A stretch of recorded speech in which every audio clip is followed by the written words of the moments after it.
오늘 함께 볼 말씀은 요한복음 20장 1절에서 10절 말씀입니다.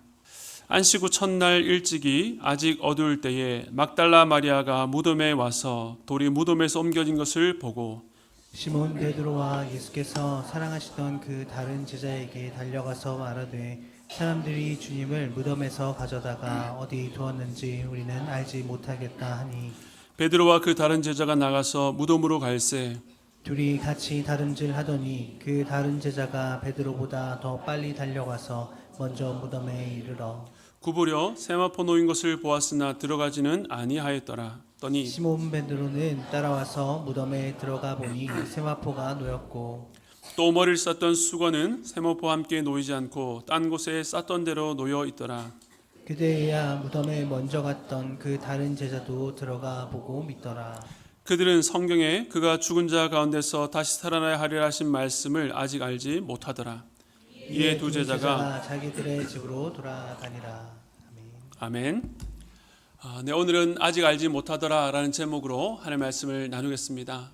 우리는 지난주에 예수님의 죽음 앞에서 선 이 아리마대 사람 요셉과 또 니고데모의 반응을 우리 함께 살펴보았습니다.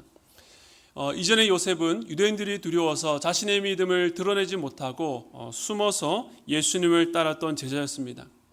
이전에 니고데모는 내가 거듭나야 한다는 주님의 말씀을 듣고 자기가 지금까지 살았던 모든 삶이 송두리째 부정당하는 큰 혼란을 겪었던 자입니다. 하지만 이들은 많은 사람들이 주님을 떠나고 제자들조차 모습을 감춘 바로 이 엄혹한 이 참혹한 십자가 현장에서 빌라도에게 당당히 나아가서 주님의 시신을 요구했고 정성을 다해서 장례를 치렀습니다. 이들의 변화는 사람이 만들어낼 수 있는 어떤 결단이나 충동적인 감정에 의한 것이 아니었습니다. 십자가의 사랑과 은혜가 바로 그들을 변화시켰던 것입니다. 하나님의 영광보다 사람의 영광을 더 사랑했던 부끄러운 자들도, 두려운 현실 앞에서 위축되고 불안해하는 자들도 바로 이 십자가를 통해서 다시 일어설 수 있는 것입니다. 십자가는 연약하고 실패한 자들을 다시금 불러서 담대하게 변화시키는 능력입니다. 오늘도 우리는 그 주님의 십자가 앞으로 나아갑니다. 어떤 상황에서도 우리를 버리지 아니하시고 끝까지 붙드시는 그 십자가의 사랑이 저와 여러분을 붙들고 있다는 사실을 기억하시기 바랍니다. 오늘은 요한복음 20장의 첫 부분입니다. 요한복음 18장과 19장에서는 예수님의 체포부터 십자가 고난과 죽음에 이르기까지 주님이 받으신 그 순환의 절정을 다루었습니다. 로마 군인들이 주님의 죽음을 확인했고 창까지 찔러 주님의 몸에 남은 마지막 피와 물까지 다 쏟아지고 말았습니다. 장사를 지냈다는 것은 예수님의 죽음에 대한 공적인 선언입니다. 그런데 원래 전기나 또 위인전은 여기서 이야기가 끝이 나야 됩니다. 만일 뒤에 남은 이야기가 있다면 그 위인에게 영향을 받은 주변 인물들에게로 초점이 옮겨져야 됩니다. 이것은 한 번 태어나면 죽을 수밖에 없는 사람들의 한계입니다. 그런데 요한복음은 19장 죽음으로 끝나지 않고 20장과 21장으로 이어진 것을 보게 됩니다. 왜 그렇습니까? 예수님께서 확실하게 죽으셨으나 이제는 무덤에 계시지 않고 다시 살아나셨기 때문입니다. 주님은 부활하셨습니다. 이 사실은 우리에게 정말로 중요한 사건입니다. 그래서 바울은 부활장이라고 불리는 고린도전서 15장에서 이렇게 말했습니다. 고린도전서 15장 14절 말씀 우리 함께 읽겠습니다. 시작. 그리스도께서 만일 다시 살아나지 못하셨으면 우리가 전파하는 것도 헛것이요 또 너희 믿음도 헛것이며. 그러니까 예수님의 장서로 끝났던 요한복음 19장과 오늘부터 살펴볼 20장 사이는 이 기독교가 헛것인지 아닌지가 결정되는 기로 위에 있는 것입니다. 십자가에 죽으신 예수님께서 약속대로 살아나지 않는다면 지금까지 예수님께서 행하신 그 많은 기적들과 말씀들, 그에게서 영향과 감화를 받았던 수많은 사람들의 이야기는 모두가 헛것이 될 수밖에 없습니다. 예수님이 아무리 탁월하고 아무리 선한 일을 많이 하셨다 할지라도 그분이 죽고 다시 살아나지 못하셨다면 그분을 믿는 것은 헛되고 무의미한 일이 됩니다. 오늘 우리가 이 아침에 주님 앞에 나와서 예배드리는 것도 쓸모없는 일이 되는 것이죠.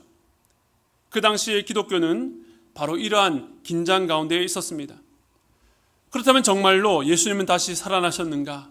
이 질문에 대한 요한복음의 대답이 무엇입니까? 예수님은 다시 살아나셨습니다. 예수님은 부활하셨습니다. 참으로 복되고 기쁜 소식입니다. 그런데 오늘 우리가 이 본문에서 확인할 수 있는 주님의 부활에 대한 그 첫 반응은 기쁨이나 감격이 아니라 오히려 당황스러움과 혼란인 것을 알 수 있습니다. 그리고 오늘 설교를 준비하면서 이러한 이질감이 그날 부활의 아침에만 있었던 것이 아니라 오늘 이 자리에서도 일어나고 있다는 것을 깨닫게 되었습니다. 주일 이렇게 주 앞에 나와서 예배드리는 여러분 한 분 한 분이 제 눈에 너무나도 귀합니다.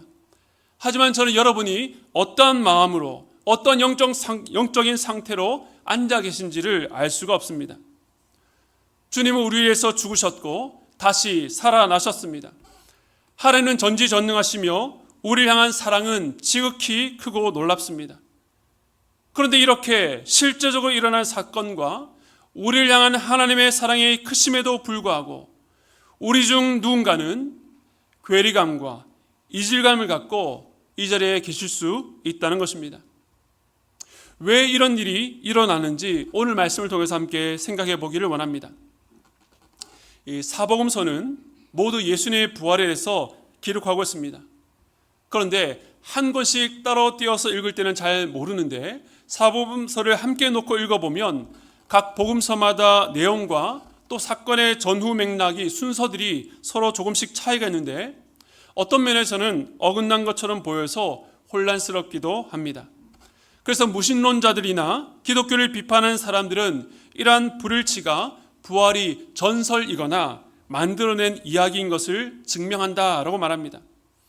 하지만 우리가 간과하지 말아야 될 것은 각 복음서마다 분명히 사소한 차이들은 있지만 가장 중요한 사건에 대해서는 모두가 일치된 증언을 한다는 것입니다.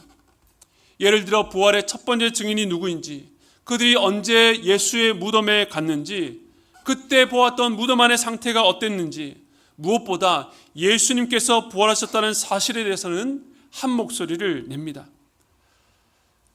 그래서 독일의 고전 역사학자 한스 스티어는 기본적인 자료가 일치하고 세부 사항에서 차이를 보이는 점이 오히려 실제 있었던 역사적 사건에 대한 기록이라는 신빙성 있는 근거라고 말했습니다. 왜냐하면 거짓으로 꾸며낸 이야기는 완전한 일관성과 조화를 갖추려는 경향이 있기 때문입니다. 그래서 복음서 간의 차이들은 오히려 이 4명의 저자들이 밀실에서 담합해서 만들어낸 이야기가 아니라 실제 일어난 사건을 각자의 관점으로 기록한 개별적인 특징으로 보아야 합니다. 그리고 이러한 차이들은 부활을, 우리가 눈으로 직접 보지 못했던 그 부활을 폭넓게 이해할 수 있도록 도와줍니다. 이 복음서 저자들은 자신의 사적인 이익을 위해서가 아니라 때로는 고난과 죽음을 무릅쓰더라도 바로 이 진리, 이 사실을 전달하려고 했습니다. 그래서 당시 문화적 상황에서는 생략했다라고 한다면 덜 논쟁적이고 도움이 될 만한 자료도 그대로 기록했던 것입니다. 이제 4번째 복음, 요한복음이 주님의 부활을 어떻게 기록했는지 함께 살펴보겠습니다. 우리 1절 말씀 다시 한번 읽겠습니다. 시작. 안식 후 첫날 일찍이 아직 어두울 때에 막달라 마리아가 무덤에 와서 돌이 무덤에서 옮겨진 것을 보고. 앞서 예수님께서 체포당하시고 십자가에 달려 죽으실 때가 이 안식일 준비일이라고 했으니까 예수님은 안식일 준비일에 죽으시고 그 안식일 내내 무덤 안에 계셨습니다. 그리고 예수님의 빈 무덤을 발견했던 때는 그 안식 후 첫날, 아직 날이 밝기 전이었습니다. 6월절에 예수님이 죽으신 것이 의도가 있는 것처럼 주님의 죽음과 부활이 이 안식일 전후에 일어났다는 것은 안식일과 매우 밀접한 관계가 있다는 것을 우리에게 시사합니다. 요한복음에서 예수님에 대한 종교 지도자들의 정의가 직접적으로 드러나게 된 계기는 지난 요한복음 5장에 베데스다 못에서 병자를 고치신 이적 때문이었습니다. 바로 그날이 안식일이었기 때문입니다. 유대인들은 이때부터 예수님을 죽이려 했습니다. 그런데 예수님께서 이러한 논쟁이 일어날 것을 미리 아시면서도 굳이 이 안식일의 병자를 고치셨던 것은 단순히 기적을 일으키기 위해서가 아니라 이들에게 안식일의 참된 의미를 가르치기 위해서였습니다. 안식일에, 그것도 성전에 가장 가까운 곳에 있으면서도 38년간 질병으로 말미암아 비참하게 살아왔던 그 환자의 형편은 안식일을 준수하고 성전 제사를 철저하게 지키면서도 참된 생명과 자유를 누리지 못했던 이 유대인들, 당시 유대인들의 영적 실상을 보여줍니다. 그러므로 주님은 안식일에 그 병자를 고치셔서 하나님께서 베푸실 안식은 묶여진 것에서 자유케 되어서 참 생명을 누리는 것임을 가르치신 것입니다. 더 나아가서 이제 주님께서 안식 후에 첫날 부활하셔서 인간이 넘어설 수 없는 절망과 한계, 바로 죄의 저주와 죽음을 극복하기 위해서 주님께서 직접 사망을 무너뜨리셨음을 보여주신 것입니다. 우리는 예수님께서 언제 정확하게 부활하셨는지 알 수 없습니다. 그러나 분명한 것은 주님은 안식일 내내 무덤에 머무셨고 그 안식일이 마치자마자 죽음은 더 이상 예수님을 붙잡아둘 수가 없었다는 것입니다. 이처럼 주님의 십자가와 부활은 우리에게 참된 안식을 주는 근거가 됩니다. 부활의 날은 안식 후 첫날이며 이날은 오늘날 우리가 주일로 지키는 오늘입니다. 구약 시대의 그림자로 지켜왔던 안식일을 끝내시고 참된 실체로 주님의 부활을 기념하는 날이 바로 주일인 것입니다. 그래서 우리는 주일에 함께 모여서 예배를 드리며 더 이상 죄와 사망의 매인 자가 아니라 죄에 대해서 승리한 자로 더 이상 사망에 매여서 종노릇한 자가 아님을 확인하고 선포합니다. 이것이 하나님께서 예수 그리스도를 통해서 죄인들에게 주시고자 했던 참된 안식이었습니다. 그런데 이 안식일이 끝나기만을 기다린 사람이 또 있었습니다. 오늘 본문을 보면 막달라 마리아가 부활의 첫 증인으로 소개됩니다. 그런데 공간복음서를 보면 이 마리아 말고도 그 당시 다수의 여인들이 함께 있었다라고 말하는데 공통적인 것은 모두가 막달라 마리아를 가장 먼저 언급한다는 것입니다. 지난 19장에서 예수님의 십자가 곁에 머물렀던 여인 중 한 명으로 7 귀신 들렸다가 치유받았던 여인입니다.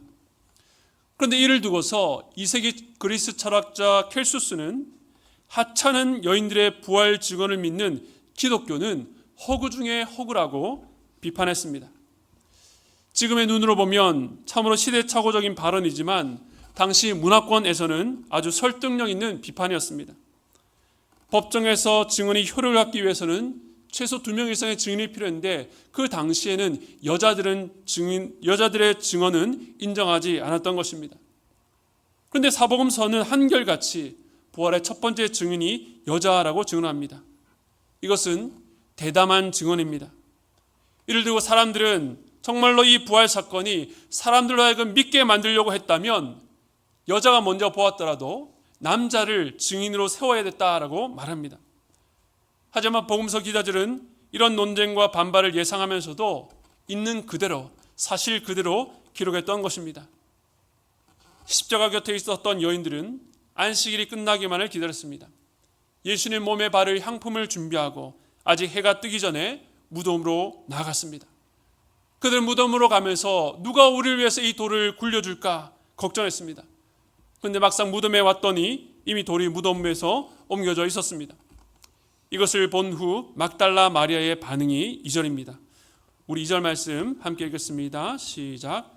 시몬 베드로와 예수께서 사랑하시던 그 다른 제자에게 달려가서 말하되 사람들이 주님을 무덤에서 가져다가 어디 두었는지 우리가 알지 못하겠다 하니. 1절에서는 돌이 무덤에서 옮겨진 것을 보고 라고 되어 있지만 마리아는 무덤에 들어가서 예수님의 시신이 어디 있는지를 확인했을 것입니다. 그리고 가장 먼저 했던 일이 시몬 베드로와 예수께서 사랑하시던 그 다른 제자에게 달려가서 자기가 본 사실을 그대로 알리는 것이었습니다. 여기서 말하는 그 다른 제자는 바로 요한복음을 쓴 사도 요한이라는 것을 아실 것입니다. 그렇다면 왜 마리아는 베드로와 요한에게 이 사실을 전했을까요? 물론 이 둘은 예수님 12제자들 가운데서도 가장 인지도가 높은 제자이긴 합니다. 그런데 이 요한복음의 문맥에서 본다면 이 두 제자는 주님의 십자가 사건에서 유일하게 등장했던 두 제자입니다. 베드로는 대제사장의 뜰에서 예수님을 3번 부인하고 도망쳤고 요한은 예수님의 십자가 곁에 머물며 주님의 마지막 말씀을 들었습니다. 둘 다 모두 예수님과 가깝고 친밀했지만 지금 그들이 처해 있는 상황은 예수님의 12 제자들 가운데에 가장 양극단에 있다라고 할 수 있습니다. 예수님을 배반해서 가장 멀리 있었던 자와 마지막 순간에 주님의 십자가 곁에 머물렀던 자. 그런데 참 감사한 것은 이들 모두에게 주님의 부활 소식이 전해졌다는 것입니다. 여기 앉아 계신 분들 중에서도 어떤 분들은 그래도 지금까지 교회 근처에서 계속 신앙생활의 명맥을 이어오며 사셨던 분들도 있지만 어떤 분들은 베드로처럼 주님을 부인하고 멀리 오랫동안 떠났던 분들도 있을 것입니다. 하지만 이 부활의 복음은 우리가 지금까지 얼마나 도덕적으로, 종교적으로 흠없이 살아왔는지에 따라서 차별하지 않습니다. 지금까지 우리가 어떤 삶을 살아왔다 할지라도 오늘도 같은 자리에서 이 복음의 말씀을 들려주시는 것은 차별 없이 베푸시는 주님의 은혜 때문입니다. 누구든지 이 말씀을 듣고 믿기만 하면 하나님께서는 동일한 구원의 은혜를 베풀어 주십니다. 저는 오늘 이 예배가 그러한 은혜를 경험하는 자리가 되기를 간절히 소원합니다. 베드로와 요한은 마리아에게 빈 무덤에 대한 소식을 듣고 난 이후에 즉시로 무덤으로 갔는데 오늘 본문은 둘 다 다름질했다라고 말합니다. 그리고 요한복음은 이 경주의 승자가 누구인지도 밝힙니다. 요한이 먼저 도착했습니다. 아마 그가 좀 더 젊었기 때문일 것입니다. 그런데 요한은 그 무덤 안으로 들어가지 않고 입구에서 구부려서 안을 들여다보았습니다. 왜 그랬는지 정확한 이유는 알 수 없습니다. 충격적인 상황 앞에서 두려웠을 수도 있고 이제 곧 올 베드로가 오기까지 기다렸을 수도 있습니다. 이어서 베드로가 도착했습니다. 요한복음 20장 6절과 7절인데요. 제가 읽겠습니다. 시몬 베드로는 따라와서 무덤에 들어가 보니 세마포가 놓였고 또 머리를 쌌던 수건은 세마포와 함께 놓이지 않고 딴 곳에 쌌던 대로 놓여 있더라. 요한복음은 이 빈 무덤 안의 상황을 자세하게 묘사합니다. 향품과 함께 주님의 시신을 쌌던 세마포가 놓여 있었고 머리를 쌌던 수건은 그 세마포 위에 함께 포개져 있지 않고 그러니까 쌌던 그대로 예수님의 머리가 놓여있던 곳에 그대로 있었습니다. 이에 대해서 영국의 복음주의 신학자이자 목회자인 존 스토트 목사님은 그들이 본 것은 나비가 껍질에서 나온 후 버려진 번데기와 같았다라고 설명했습니다. 지난 11장에서 죽은 나사로가 살아났을 때에 수족과 얼굴이 배와 수건으로 쌓인 채 나사로가 밖으로 나왔습니다. 그래서 예수님은 사람들에게 그를 풀어서 놓아다니게 하라라고 말씀하셨습니다. 그런데 주님은 장사 지낸 뒤에 처음 자신이 놓였던 그 자리에 세마포와 수건을 그대로 두고 몸만 나오셨던 것입니다. 이 세마포와 수건은 죽은 자를 위한 것이지 살아나신 예수님께는 아무런 필요가 없었기 때문입니다. 그날 베드로와 요한이 확인한 이 모습은 부활이 사실이 아니라고 말하는 자들의 주장을 그대로 반박해 줍니다. 그 당시부터 지금까지 어떤 사람들은 예수가 부활하는 것이 아니라 그의 시체가 도둑 맞았다라고 주장하기 때문입니다. 마태복음에 보면 그 당시에 무덤을 지켰던 군인들이 돈을 받고 그러한 소문을 퍼뜨렸다라고 기록하고 있습니다. 하지만 이 무덤 안의 모습, 주님을 쌌던 세마포와 수건이 그 자리에 그대로 있었다는 것은 이 도적설이 사실일 수 없다라고 하는 정황 증거가 됩니다. 제사장들은 예수님의 제자들이 혹시라도 이 시체를 훔쳐간 뒤에 주님이 부활하셨다라고 소문을 퍼뜨릴까 봐 군인들을 시켜서 무덤을 철저하게 지켰습니다. 어떻게 그들을 피해서 무거운 돌을 옮기고 예수님의 시체를 가져가는 것이 불가능했지만 만일 그것이 가능했다 할지라도 급한 마음에 세마포에 싼 그대로 들고 갈 수밖에 없었을 것입니다. 만일 세마포를 풀려고 했다면 그렇게 놓여있는 모습 그대로 질서 있게 놔둘 수가 없는 것이죠. 모략과 치명 섞은 많은 양의 향품으로 싸매었기 때문에 찢어지거나 억지로 뜯어내지 않았다면 풀어낼 수도 없는 것입니다. 그러므로 단 하나 신비한 부활의 몸으로 그 세마포를 빠져나오는 것 이외에는 이 상황이 설명되지가 않습니다. 그래서 요한복음의 기록은 단지 빈 무덤의 상황만 설명하는 묘사가 아니라 주님이 부활하셨다는 것을 보여주는 확실한 증거가 됩니다. 그리고 이제 남은 구절은 바로 이 사실을 확인한 베드로와 요한의 반응을 기록하고 있는데요. 먼저 요한의 반응입니다. 8절 말씀 제가 읽겠습니다. 그때야 무덤에 먼저 갔던 그 다른 제자도 들어가 보고 믿더라. 요한은 베드로의 뒤를 따라 들어간 뒤에 그 현장을 자세하게 보았습니다. 그리고 그의 반응이 믿더라입니다. 요한이 믿었습니다. 그런데 이 믿음에 대한 해석이 주석가들마다 다릅니다. 어떤 주석가들은 이 믿음을 참되고 확실한 것으로 보고 또 다른 주석가들은 그렇지 않다라고 말합니다. 먼저 참되다라고 보는 관점은 우리가 방금 읽었던 8절에서 보고 믿더라라고 할 때에 여기서 보다라는 단어가 앞서 5절에서 요한이 구부려서 무덤에 들어가지 않고 보다라고 할 때와 단어와 다른 단어를 쓴 것에 주목합니다. 5절에 쓰인 단어는 단순히 우리의 시각으로 보는 것을 뜻하는데 8절에 쓰인 단어는 눈으로 보는 것보다는 이 마음으로 깊이 관찰하다, 이해하다라는 뜻을 갖고 있기 때문입니다. 그래서 여기서 믿었다는 것을 깊이 관찰하고 숙고한 뒤에 예수님의 부활을 확실히 믿게 되었다는 결론을 내렸다라고 설명합니다. 그런데 또 다른 주석에서는 이 다음 구절과 이후의 내용을 볼 때에 여기서 믿었다는 것이 부활에 대한 확실한 믿음이라기보다는 마리아가 전달했던 그 증언하는 것을 믿었다는 정도로 설명합니다.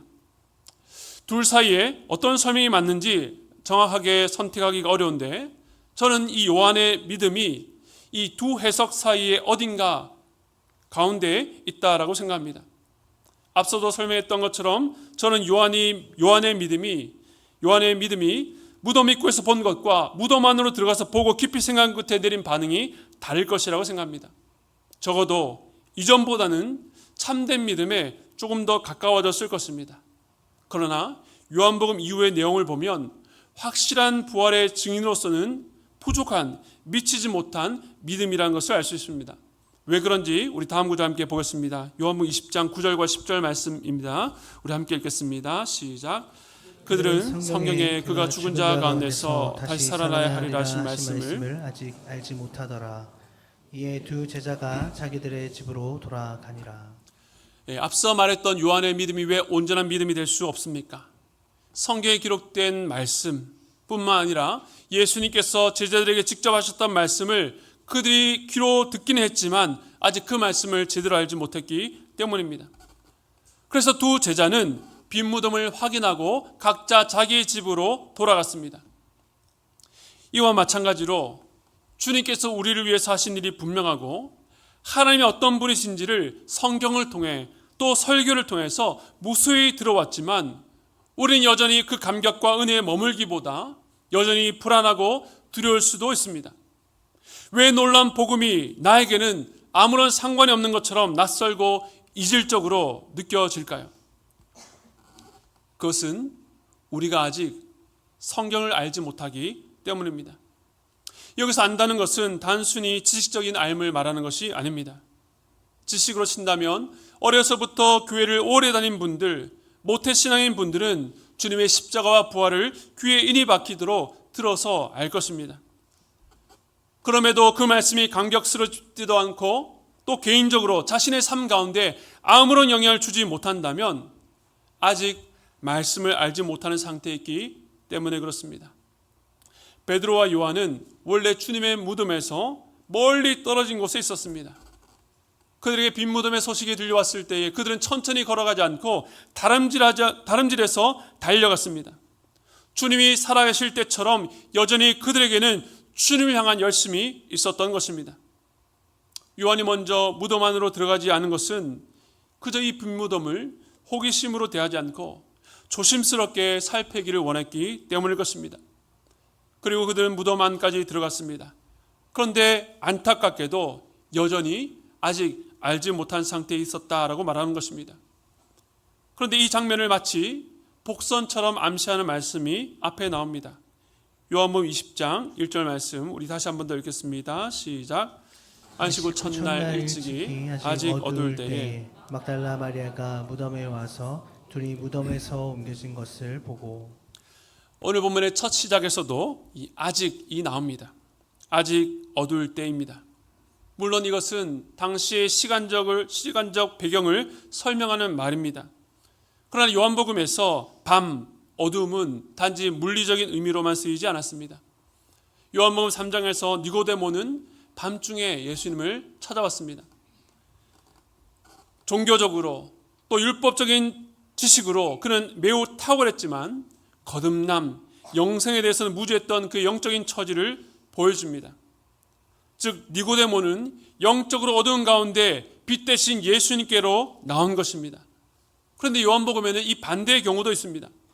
요한복음 13장에서 예수님은 가룟 유다의 발을 씻기시고 다른 제자들이 눈치채지 못하게 은밀하게 그의 죄를 지적하셔서 그에게 돌이킬 기회를 주었지만 유다는 끝내 사단이 그의 마음에 준 생각대로 하기로 마음을 먹었습니다. 그가 예수님께 떡을 받고 밖으로 뛰쳐나갔을 때에 그때가 언제입니까? 요한복음 13장 30절에 보면 유다가 그 조각을 받고 곧 나가니 밤이러라 라고 말합니다. 바로 그때는 밤이었습니다. 빛 대신 예수님의 곁을 떠나 나간 밖은 물리적인 어둠보다 더 칠흑 같은 영적 어둠에 되었습니다.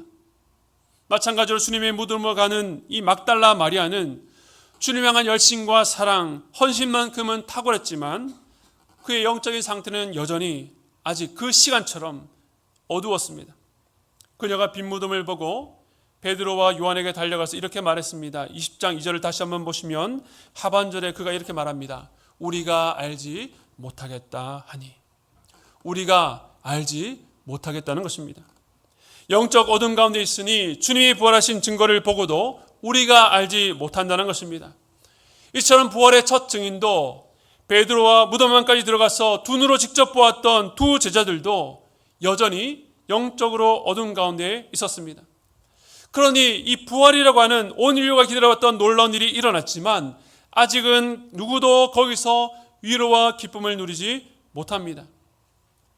주님의 부활과 제자들 사이에 큰 간격이 있는 것 같습니다. 그럼에도 오늘 본문에서 위로의 단서를 찾는다면 어디서 찾을 수 있을까요? 저는 이 아직이란 단어에서 위로의 단서를 찾았습니다. 1절과 9절에 쓰인 아직 어두울 때에 아직 알지 못하더라. 어둡고 무지한 상태가 지금도 계속되고 있다는 말입니다. 그러나 또 한편으로 보면 이 아직이라는 말은 이제 어떤 때가 되기만 하면 그 시간에 도달하면 상황이 달라질 것을 기대하게 합니다. 지금은 안식 후 아직 해가 뜨기 전 어두울 때였습니다. 그러나 이 어두움은 시간이 가면 갈수록 더 깊은 어둠을 향해 가는 시간이 아닙니다. 해가 뜨기 직전이 가장 어둡다고 합니다. 지금은 여전히 아직 어둠 가운데 있지만 이제는 밝아지는 것만 남은 것입니다. 이들의 영적 어둠, 무지가 깨어지고 밝아질 날만 남은 것입니다. 제자들은 아직 부활이 무엇인지 주님의 말씀과 성경을 알지 못했습니다. 그러나 그들에게도 이제는 밝아질 날만 남은 것입니다. 누가복음 24장에서 예수님께서 엠마오로 가는 두 제자들을 가까이 가셔서 그들에게 성경을 풀으셨던 것처럼 주님은 당신이 필요한 제자들에게 직접 만나시고 그들로 하여금 깨닫게 하실 것입니다. 제자들은 부활의 증거들을 이미 확인했습니다. 그러나 그들은 아직 부활하신 예수님을 만나지는 못했습니다.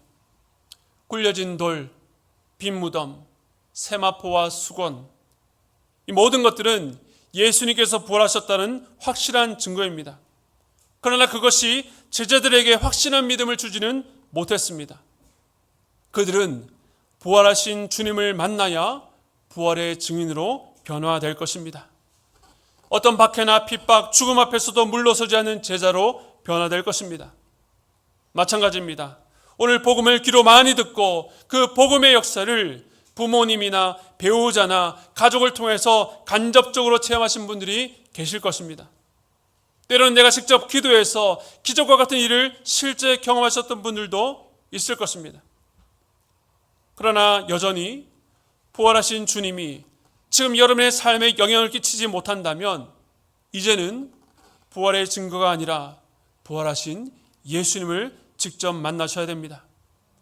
부활이라는 놀라운 사건이 이미 일어났지만 막달라 마리아와 베드로, 요한은 여전히 깨닫지 못한 상태에 있었습니다. 하지만 그들의 무지와 어두움은 결말이 아니었습니다. 그러므로 이 아직이라는 말은 절망이 아니라 소망의 언어입니다. 아직은 완전한 부정이 아니라 이제 곧 밝아질 시간이 다가온다는 긍정적인 신호입니다. 아직은 어둡고 아직은 알지 못하지만 주님이 우리를 만나주시면 우리는 변화될 것입니다. 주님의 부활이 내 부활이 되며 죄의 능력이 나의 능력이 되고 주님의 남은 고난을 나의 삶에 채우는 제자로 살아가게 될 것입니다. 사랑하는 성도 여러분, 여러분들 중에는 아직의 때를 살아가고 계신 분들이 있을 것입니다. 혹은 우리가 살아가는 가족이 아직의 때에 머물러 있어서 안타까운 마음으로 기도하는 분들이 계실 것입니다. 하지만 주님의 말씀이 우리 안에, 우리의 가족들 안에 있다면 때가 참해 주님의 빛이 거기에 비추게 될 줄로 믿습니다. 주님 우리를 결코 포기하지 않으십니다. 아직이라는 시간 속에서 우리를 기다리시며 말씀을 통해 만나주시고 결국 믿음의 눈을 열어주실 것입니다. 그러므로 이 하나님의 약속의 말씀을 붙잡으시기 바랍니다. 이사야 55장 6절 말씀 우리 함께 읽겠습니다. 시작. 너희는 여호와를 만날 만한 때에 찾아. 아멘. 여호와를 만날 만한 때, 가까이 계실 때가 언제입니까? 주님의 말씀을 들을 때입니다. 하나님의 말씀을 듣고 있는 바로 지금입니다. 오늘 이 말씀을 들을 때에 여러분 마음에 어떤 특별한 감동이 오지 않아도 괜찮습니다. 다만 말씀을 듣는 중에 여러분 마음에 한켠이라도 나도 주님을 만나고 싶다. 아직은 예수님을 잘 모르지만 나도 주님을 만나면 다른 삶을 살 수 있을까? 주께서 나 같은 자도 만나 줄까? 라는 기대와 마음이 생긴다면 주님의 이름을 부르시기 바랍니다. 주여 나를 만나 주소서. 나도 주님을 믿기를 원합니다. 여러분이 이 말씀 앞에 있는 한 여전히 소망이 있습니다. 그러므로 이 말씀의 자리를 떠나지 마시고 그 말씀에 귀를 기울이시기 바랍니다. 주께서 사모하고 구하는 자에게 반드시 빛을 비추실 것입니다. 그리하여 부활하신 주님과 동행하는 저와 여러분의 삶이 되기를 바랍니다. 아직은 무지하고 어두운 여러분의 인생의 모든 자리에 부활의 아침이 밝아서 빛이 여러분을 비추시기를 간절히 축원드립니다. 우리 오늘 시간에 이 말씀을 기억하시면서 우리 함께 빛 되신 주 찬양하며 나아가기를 원합니다.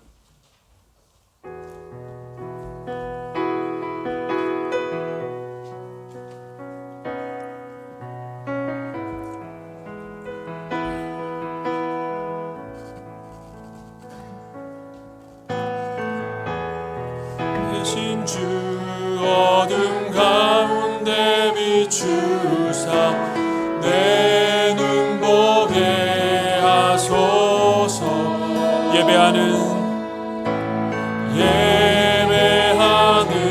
선한 마음 주시고 산 소망이.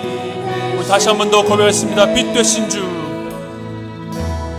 빛 되신 주 어둠 가운데 비추사 내 눈 보게 하소서.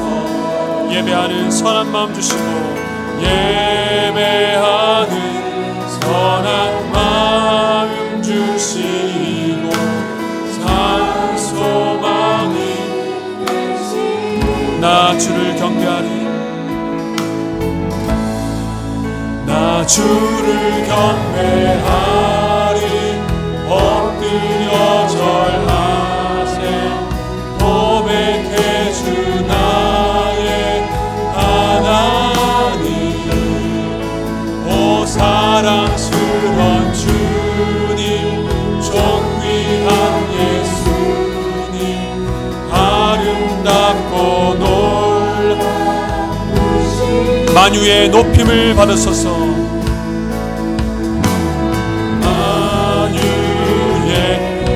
높임을 받으소서.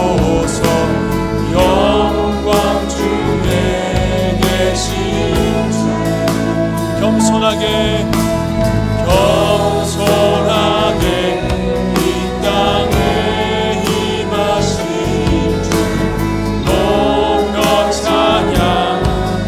나 주를 경배하리. 나 주를 경배하리. 엎드려 절하며 고백해 주 나의 하나님. 오 사랑스런 주님 존귀한 예수님 아름답고 놀라. 나 주를 경배하리. 나 주를 경배하리. 엎드려 절하며 고백해 주 나의 하나님. 오 사랑스러운 주님, 오 사랑스러운 주님 존귀한 예수님 다 알 수 없네.